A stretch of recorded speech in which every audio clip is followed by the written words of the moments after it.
Sir Winston Churchill अंग्रेजी भाषा के उस्ताद थे। यदि आपने उनके द्वितीय विश्व युद्ध के इतिहास को नहीं पढ़ा है तो मैं आपको ऐसा करने के लिए प्रोत्साहित करता हूं। यह आपको और मुझे पश्चिमी सभ्यता को इस तरह से समझने में हमारी सहायता करेगा जितना कि आप कभी भी किसी अन्य तरीके से नहीं समझ पाएंगे। मेरी राय में वह लिखित शब्द के उस्ताद थे और वे एक शानदार वक्ता थे। वह इतनी सारी संस्कृतियों को समझते थे, इतने सारे राष्ट्र, लेकिन वह कभी रूस को समझ नहीं पाए। वह ऐसा नहीं कर सके। वह नाजी जर्मनी को समझ गए, मुसोलिनी इटली को समझ गए, वह संयुक्त राज्य अमेरिका को समझ गए। याद है उनकी माँ एक अमेरिकी थी और वह दुनिया भर को देख सकते थे और लोगों के सोच के बारे में अच्छी जानकारी रखते थे, लेकिन उन्होंने कहा मुझे रूसी समझ नहीं आते हैं। उन्होंने कहा रूसी और वे क्या करते हैं। जहां तक विंस्टन चर्चिल का संबंध था, वह एक रहस्य के अंदर, एक रहस्य में लपेटा हुआ पहेली था। यह बहुत ही जटिल है, बहुत जटिल है ना।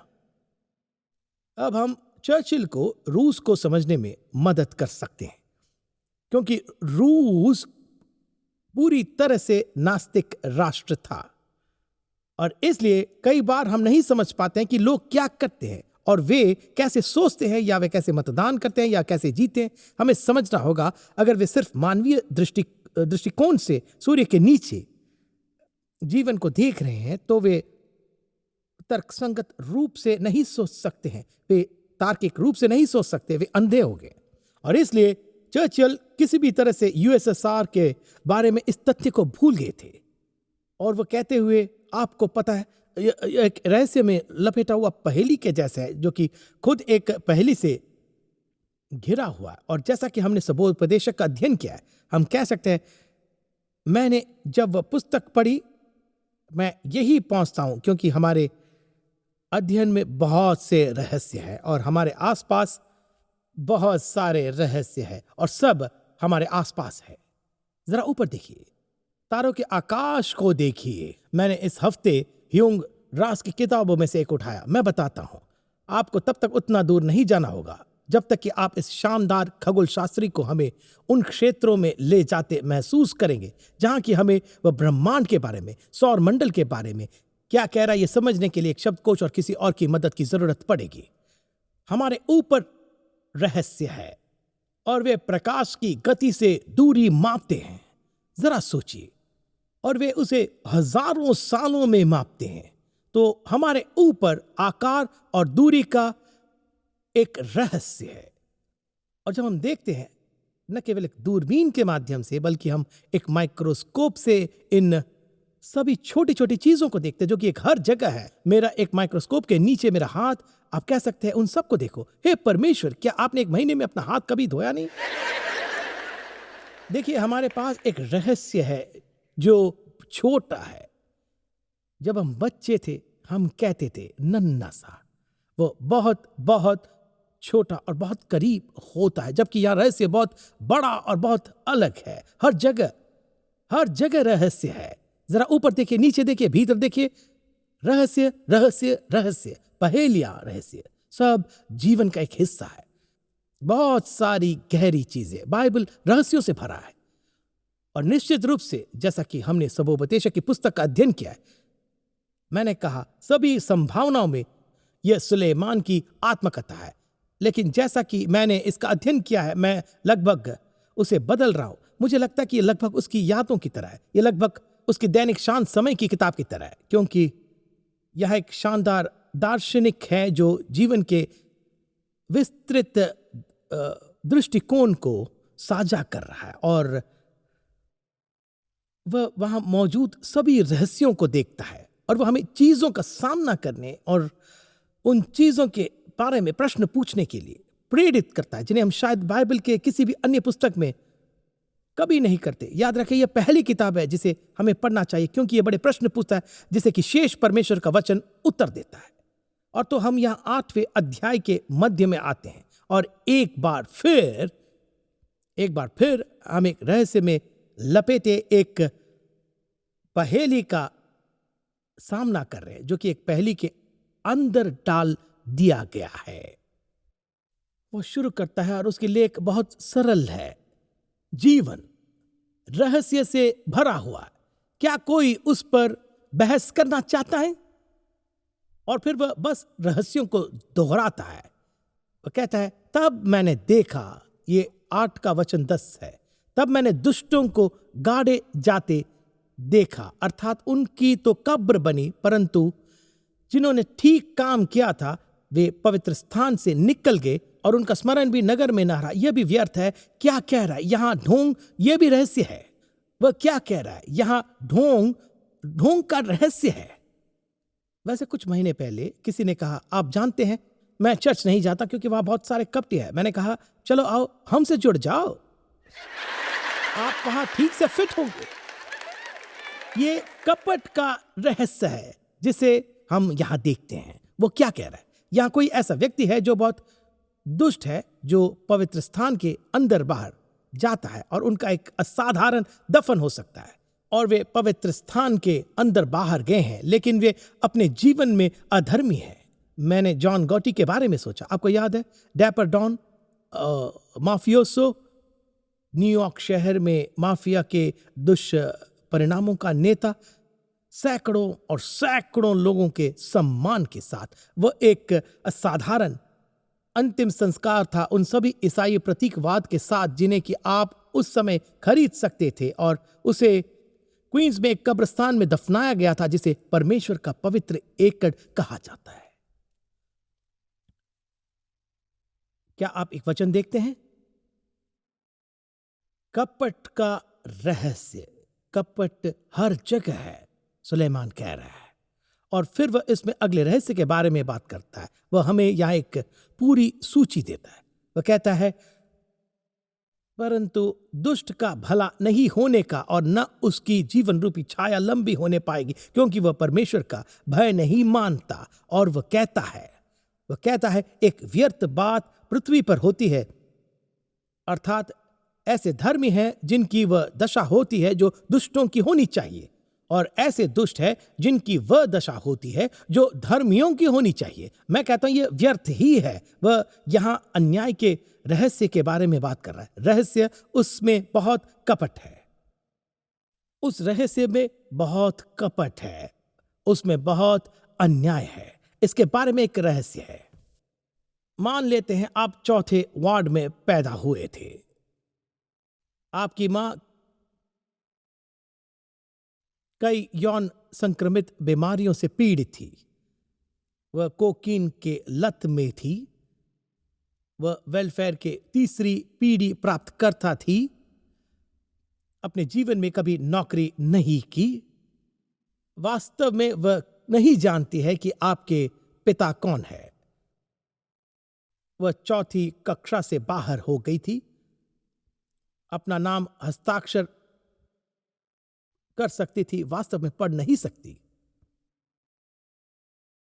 उनके कई अन्य भाई बहन थे और आप उस परिवार में पैदा हुए थे।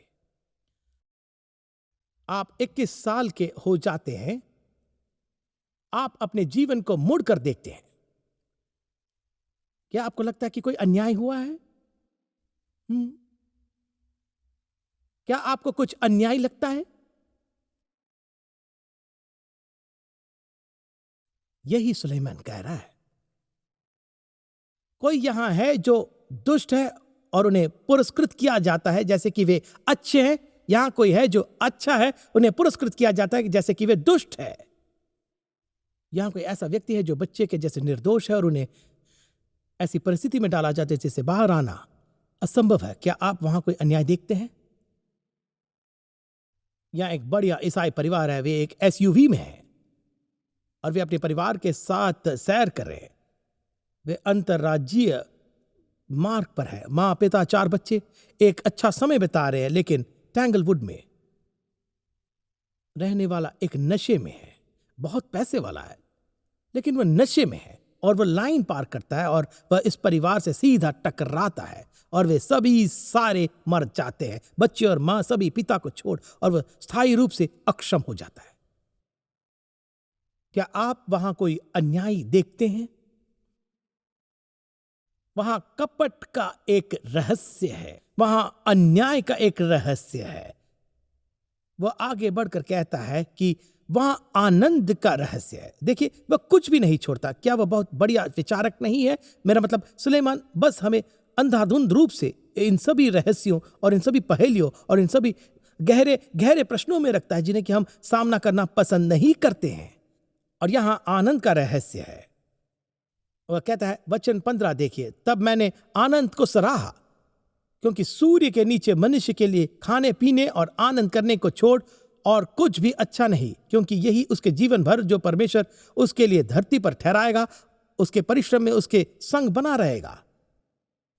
वह कहता है, अच्छा समय बिताओ, लेकिन समस्या है क्योंकि आप आनंद में, खुशी में, आनंद में व्यस्त रहते हैं, बिल्कुल व्यस्त रहते हैं, और अचानक जादुई हो जाता है और आनंद अब आनंद नहीं होता है। एक स्थायी छुट्टी एक ऐसे जीवन की ओर ले जाती है जिसका वास्तव में अर्थ, उद्देश्य, महत्व नहीं होते। और तो यह आनंद का रहस्य है, वह संतुष्टि नहीं देता है। फिर अपने धर्मशास्त्र के रहस्य के बारे में बात की। धर्मशास्त्र हर जगह है। वचन 16 उसने कहा, जब मैंने बुद्धि प्राप्त करने और सब काम देखने के लिए जो पृथ्वी पर किए जाते अपना मन लगाया कि कैसे मनुष्य रात दिन जागते रहते, तब मैंने परमेश्वर का सारा काम देखा जो सूर्य के नीचे किया जाता है। उनकी था मनुष्य नहीं पा सकता है, चाहे मनुष्य उसकी खोज में कितना भी परिश्रम करे तो भी उसको न जान पाएगा। और यद्यपि बुद्धिमान कहे भी कि मैं उसे समझूंगा, तो भी वह उसे न पा सकेगा। आप जानते हैं कि वह क्या कह रहा है? वह प्राकृतिक प्रकाशन के माध्यम से कह रहा है। प्राकृतिक रूप से सूर्य के नीचे जो होता है, आप परमेश्वर को नहीं खोज पाएंगे। यह उस लड़के के जैसे कहना है। आप जानते हैं, जब मैं हर रविवार की सुबह गोल्फ खेलता हूं तो मैं परमेश्वर के इतने करीब होता हूं जितना कि मैं चर्च जाकर भी महसूस नहीं करता। प्राकृतिक रूप से उसमें समस्या है कि उसमें कोई आवश्यकता नहीं होती है।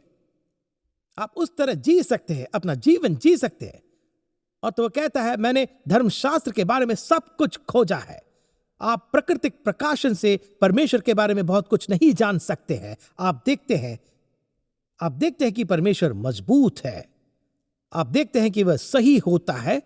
आप सर्वश्रेष्ठ के अस्तित्व को देखते हैं। यही आपको प्राकृतिक प्रकाशन में मिलता है। और वह कह रहा है, मैंने धार्मिक रूप से इन सब में परमेश्वर को खोजा है। और उसने कहा, कुछ लोग कहते हैं कि उन्होंने उसे पाया, लेकिन वह कह रहा है वह वहां नहीं है। आप वास्तव में उसके असली गुण और स्वभाव नहीं पा सकते। तो धर्मशास्त्र का भी एक रहस्य है। और फिर वह मौत के रहस्य के बारे में भी बात करता है। वह मौत की बात लाता है ना? काश वह उसे पीछे छोड़ देता, लेकिन उसमें एक रहस्य है। और देखिए वह क्या कहता है, अध्याय 9 का वचन 2, सब बातें सबों को एक समान होती है, धर्मी हो या दुष्ट, भले शुद्ध या अशुद्ध, यज्ञ करने और न करने वाले, सबों की दशा एक ही सी होती है। जैसे भले मनुष्य की दशा वैसे ही पापी की दशा, जैसी शपथ खाने वाले की दशा वैसे ही उसको शपथ खाने से डरता है। वो ये कह रहा है कि हम सब मर जाएंगे और हम सब एक समान होंगे। अब इसके बारे में भी एक रहस्य है। मृत्यु में एक पूरा रहस्य है, वो इन सभी रहस्यों से गुजर चुका है। कपटी में एक रहस्य है, उसमें बहुत कुछ है। मौत में एक रहस्य है, 100% सिफारिश है, उसका 100% मौका है। उसने कहा है कि सूर्य के नीचे परमेश्वर की खोज में एक रहस्य है। उसने कहा है कि एक रहस्य रहस्य रहस्य रहस्य वह एक पहेली के बारे में बात कर रहा है। वह एक पहेली के बारे में बात कर रहा है और अंत में वह निष्कर्ष पर आता है और वह कहता है देखिए, इन सभी रहस्यों को प्रकाश में जो अचूक है, आप उन्हें खोल नहीं सकते। आप जीवन के लिए कोई अर्थ, कोई महत्व नहीं पा सकते। उसने कहा, आपको पता है, इन सभी विकल्पों में से अच्छे समय टिकने दो। चलो चलो, पार्टी पार्टी पार्टी पार्टी, चलो बस आराम से रहते हैं।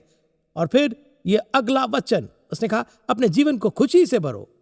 वचन 7 कहता है, अपने मार्ग पर चला जा, अपनी रोटी आनंद से खाया कर और मन में सुख मान कर अपना दाख मधु पिया कर, क्योंकि परमेश्वर तेरे कामों से प्रसन्न हो चुका है। तेरे वस्त्र सदा उजले रहे, जितना हो सके उतने अच्छे हो, और तेरे सिर पर तेल की घटी न हो। अरे जितना हो सके मेकअप कर लो, जितना हो सके उतने अच्छे दिख लो। अपने व्यर्थ जीवन के सारे दिन जो उसने सूर्य के नीचे तेरे लिए ठहराए, अपनी प्यारी पत्नी के संग में बिताना। क्या उसने 1-2 अध्याय पहले इसका उल्लेख नहीं किया था? यहां 1,000 महिलाओं वाला एक आदमी है, वह कह रहा है कि बस एक चुनो, अपना जीवन उसके साथ बिताओ। ये थोड़ा अजीब है ना? याद है सुलेमान जीवन, प्रेम और विवाह के बारे में बात करता है। आप बेहतर उसे सुनिए, उसके पास तो बहुत अनुभव है ना? जीवन रहस्यों से भरा हुआ है, वह उनमें से कुछ सूचीबद्ध करता है।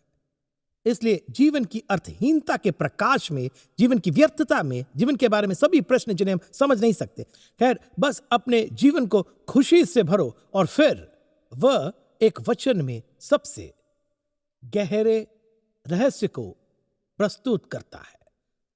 सबोपदेशक के अध्याय 9 के वचन 11 सुनिए। फिर मैंने धरती पर देखा कि, अब याद रखिए, वह केवल एक धर्मनिरपेक्ष, मानववादी, अज्ञेयवादी, नास्तिक तरीके से चीजों को तर्क और समझ रहा है। आप समझे? आपको समझना होगा। इसी तरह से वह इन सभी समीकरण का उपयोग कर रहा है। तो यदि आप एक नास्तिक दृष्टिकोण से चीजों को देखते हैं तो वह सही है, वह सही है, वह वास्तव में सही है। लेकिन फिर वह इस छोटे से वचन पर आता है, यह सबसे गहरा है। वह कहता है, फिर मैंने धरती पर देखा कि, वचन 11 अध्याय 9, न तो दौड़ में वेग दौड़ने वाले। सुलेमान, क्या तुमने दिमाग खो दिया है? मैंने बहुत सी दौड़ देखी है और आमतौर पर सबसे तेजी व्यक्ति द्वारा दौड़ जीती जाती है। यह कहना कि न तो दौड़ में वेग दौड़ने वाले, जो कि कुछ समझ नहीं आती है, खैर कभी कभी, लेकिन आमतौर पर सबसे तेज धावक ही जीतता है। अब क्या रहे हैं सुलेमान? फिर देखिए वह क्या कहता है। कहता है, न युद्ध में शूरवीर जीतते। मैंने इसका अनुभव नहीं किया है। क्या आप एक पिंजरे में लड़ना चाहते हैं? आप उन पिंजरे सेनानियों में से एक के साथ कूदते हो। यदि आप एक योद्धा नहीं हो तो मैं आपको बताता हूं, आप हार जाएंगे। लड़ाई उन लोगों के लिए जो तैयार है, जो फिट है, जो योद्धा है। वह कहता है, न युद्ध में शूरवीर जीतते। सुलेमान, क्या तुम पागल हो गए हो? तुम क्या कह रहे हो? यह एक रहस्य है। वह कहता है, न बुद्धिमान लोग रोटी पाते। अब ये सही में, क्या आप कभी ऐसे बुद्धिमान व्यक्ति से मिले हैं जो कि रोटी के लिए भूखा था?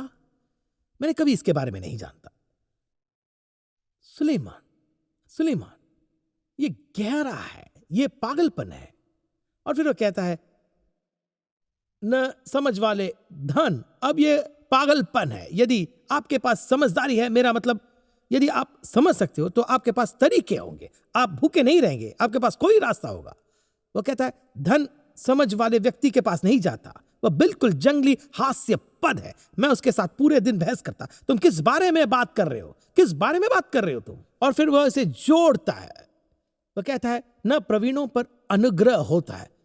पुरुष जिनके पास क्षमता और प्रतिभा होती है, वे पुरुष और महिलाएं जिन्हें उपहार दिया जाता है, वे परमेश्वर के पक्ष में हैं और मानव जाति के पक्ष में हैं। मेरा मतलब सुलेमान, ये सब पीछे हैं। ये एक रहस्य में लपेटा हुआ पहेली है जिसे रहस्य के अंदर रखा गया है।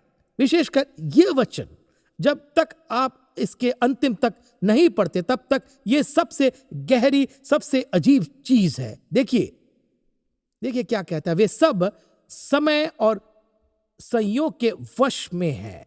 और वो क्या कह रहा है कि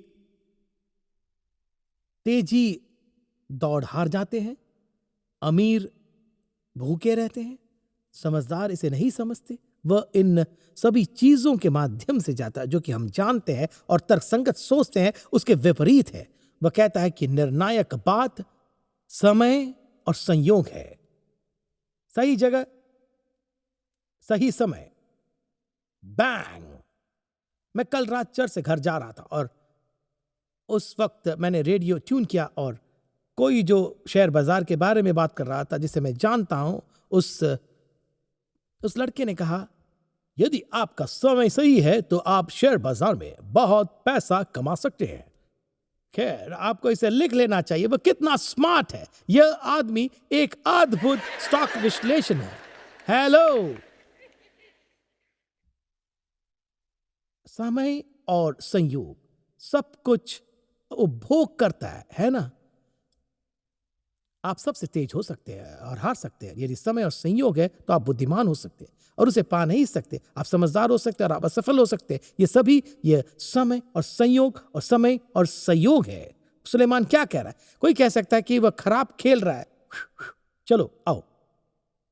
ये सभी बस किस्मत, समय और संयोग है, लेकिन वह कहता है कि वह उन सभी को पीछे छोड़ देता है। और फिर मैंने इस वचन को देखा और कहा, संयोग किसके नियंत्रण में है? कौन समय चलाता है? मैंने कहा, ओ, मुझे आश्चर्य है कि क्या सुलेमान कहीं अपने धर्मनिरपेक्ष मानववादी जीवन के ईश्वरीय समझ में क्या उसको एक बार फिर से सूर्य से ऊपर यहां तक कि परमेश्वर के प्रति हल्का झुकाव है? क्या उसने हमें कोई अंतर्दृष्टि दी है? और मैंने उस अनुभाग में प्रकाश के 2 छोटे रेखा देखी है कि जो हम सबको इसे इतने सुंदर रूप से स्पष्ट करते हैं। अध्याय 8 के वचन 12 को देखिए। सुलेमान कहता है, मुझे निश्चय है कि जो परमेश्वर से डरते हैं और अपने तय उसको सम्मुख जानकर भय से चलते हैं, उनका भला ही होगा। वह कहता है, यदि आप परमेश्वर से डरते हैं, परमेश्वर की आराधना करते हैं, तो समय और संयोग आपके लिए काम करेगा। आप खुले तौर पर परमेश्वर की आराधना करते हैं। वह क्या कह रहा है? चर्च जाओ। वह यही कह रहा है, निजी तौर पर आराधना करो, साथ मिलकर आराधना करो। आपको क्या करना है कि चर्च जाना है। जीवन के सभी रहस्यों के प्रकाश में, जीवन के भ्रम में, जीवन के सवालों में वह कहता है कि चर्च जाओ। एक आदमी न्यूयॉर्क राज्य के एक चर्च में बात करने जा रहा था। देर हो गया था और वह सीढ़ियों से ऊपर जा रहा था और वे पहले से ही गा रहे थे। और जब वह सीढ़ियों से ऊपर जा रहा था, सड़क से 3 छोटे लड़के उसे देखकर पूछे, श्रीमान वहां क्या चल रहा है? यह एक अच्छा सवाल है ना? बहुत ही अच्छा सवाल है। चर्च जाना, वहां क्या चल रहा है? यहां क्या चल रहा है? मैं आपको बताऊंगा कि क्या चल रहा है। हम एक सच्चे और जीवित परमेश्वर को समझ रहे हैं और यही वह जगह है। यही वह जगह है। कई बार वह बाइबल की शब्दावली में वह हमारे बीच तंबू डालता है, तभी वह हमारे साथ निपटता है। लेकिन जब आप चर्च जाते हैं तो आपको चर्च तैयार होकर जाना है। हम में से कितने आज चर्च आए और हमने प्रार्थना की, हे प्रभु, जब मैं चर्च जाता हूं, मैं आप चाहता हूं कि आप मुझसे बात करें, मुझसे मिले, मुझसे निपटें, जिस भी क्षेत्र में मुझे छूना हो छुएं। क्या आप तैयार आए थे? क्या आप तैयार आए थे? हमें तैयारी, प्रत्याशा की आवश्यकता है। हमने इसके बारे में बात की। छिपकर चर्च आओ, तैयार रहो कि परमेश्वर आपके जीवन में एक सुंदर तरीके से कार्य करे, सुंदर तरीके से कार्य करे। चर्च के लिए तैयारी, फिर वहां भागीदारी है। चर्च में भाग लेना, मैं वहां देखता हूं और हम deep in the heart of Texas जैसे गीत गाते हैं। आप में से कुछ पुरुष बस इसे जोर से गाते हैं। हम गाते हैं ब्लेस्ड अनुशासन। और मैं आपको बताता हूं दोस्तों, बेहतर होगा कि आप सीख ले कि ब्लेस्ड अनुशासन को deep in the heart of Texas से ज्यादा जबरदस्त कैसे गाया जाए। देखिए, चर्च में हमें भाग लेना है। कम से कम आपको अपने होठों को हिलाना होगा। अगर आप आनंददायक शोर नहीं कर सकते हैं या आपके पास धुन नहीं है, जानते हैं कि आप कित के जैसे फ्लैट गाते हैं, तो बस शब्दों को कहिए। आपको चर्च में परमेश्वर से मिलने के लिए तैयार रहना होगा। आपको प्रार्थना, आराधना और संगीत और जो कुछ भी हमें सर्वशक्तिमान की ओर इंगित करता है उसमें भाग लेना है, ताकि वह हमारे साथ निपट सके। देखिए, जब कोई आप चर्च से बाहर निकलते तो आपको अभ्यास करना है। हमें सिर्फ बाइबल की चीजें नहीं मिलती है। अरे मैंने आज सीखा है कि नहीं नहीं नहीं नहीं नहीं। हम कहते हैं, हे परमेश्वर, क्या ये मेरे दिल में, मेरी जरूरतों में, मेरी आशाओं में मुझसे बात कर रहा है? क्या तुम कुछ कर रहे हो? देखिए, हमें इसका अभ्यास करना है। और फिर चर्च में यही होता है, हम जीवित परमेश्वर से मिलते हैं और चर्च में हम एक उद्देश्य के साथ बाहर आते हैं। अब अगला सवाल यह है कि इसका नतीजा क्या है, और हम उसे भी पाते हैं।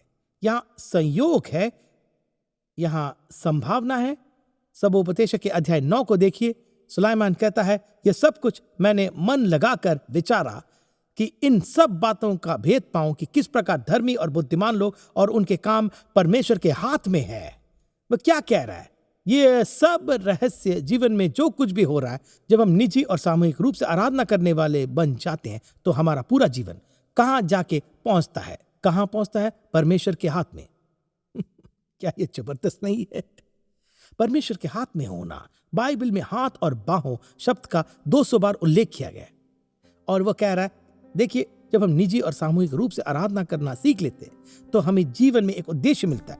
और अचानक वह जो सूरज के ऊपर है नीचे आता है और हमसे मिलता है जो कि धरती पर है। और फिर हम महसूस करते हैं कि हमारे सभी कर्म और हमारे पूरे जीवन हम अपने स्वर्गीय पिता के हाथ में हैं। जीवन के तूफान अपरिहार्य है। यही समय है जबकि हम ये जानकर आराम कर सकते हैं कि हम परमेश्वर के हाथों में हैं। इस आत्मविश्वास में आनंद ले सकते हैं कि जो भी आपके साथ और मेरे साथ होता है वह उसके प्यारे और सक्षम हाथ की हथेली में हो रहा है। वह जानता है कि वह क्या कर रहा है। प्रश्न: क्या आपका यीशु मसीह के माध्यम से परमेश्वर के साथ रिश्ता है? वह आपको जानना चाहता है और आपका पिताजी बनना चाहता है। कृपया अपनी स्क्रीन पर दिखाए जाए नंबर पर कॉल करें। हम आपसे बात कर परिचय कराना चाहते हैं आपको उसी यीशु से। दोस्तों, यह जीवन भर का रिश्ता होगा। इसके अलावा अगले हफ्ते अगली बार फिर से हमसे जुड़े इसी समय इसी जगह इसी स्टेशन पर the winning walk with Jesus Christ.